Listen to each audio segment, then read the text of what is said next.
এইসব কি শুনছি ভাই? আমাদের শোরুম সাকিব ভাই নাকি দুই নৌকা পা দিয়ে চলতেছে। এদিকে আমাদের শিশির ভাবি সংবাদ সম্মেলনে এসে নাফিসা নিজের মুখে তামিমের সবকিছু সঙ্গে শেয়ার প্রেমের স্বীকার গুঞ্জন করছে। চাউর হয়েছে সাকিব আল শুনুন হাসানের। সবাই। দুজনে একসঙ্গে ঘুরছেন, কফি খাচ্ছেন। এমন কিছু ছবি এবং ভিডিও সামাজিক যোগাযোগ মাধ্যমে রাতারাতি ছড়িয়ে পড়েছে। রাতভর এ নিয়ে সামাজিক যোগাযোগ মাধ্যমে আলোচনার হায় রে, ভেতর শিশিরের পরীর সঙ্গে মতো বিবাহ বউটারে কি বিচ্ছেদের অবস্থা। গুঞ্জনও চাউর হয়। সেই শঙ্কা অবশ্য বেড়েছে শিশিরের কারণেই। সাকিব আল হাসানের সঙ্গে অনেক ছবি ডিলিট করেছেন তিনি।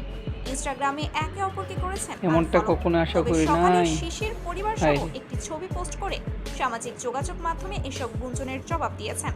দাবি করেছেন যে ছবিগুলো ভাইরাল হয়েছে সেগুলো ছিল মিটিং এর ছবি। শিশির আর ভাবির এসব সাথে তিনি নাকি চিট জানতেন। করছে আমাদের সাকিব সাকিব ভাই। এখনো সেই আগের মতোই আছেন বলেও জানিয়েছেন তিনি। শিশির জানায় সাকিব আল হাসানকে ফাঁসাতেই মিটিং এর ভিডিও দিয়ে গুজব ছড়াচ্ছে তার বিরোধীরা।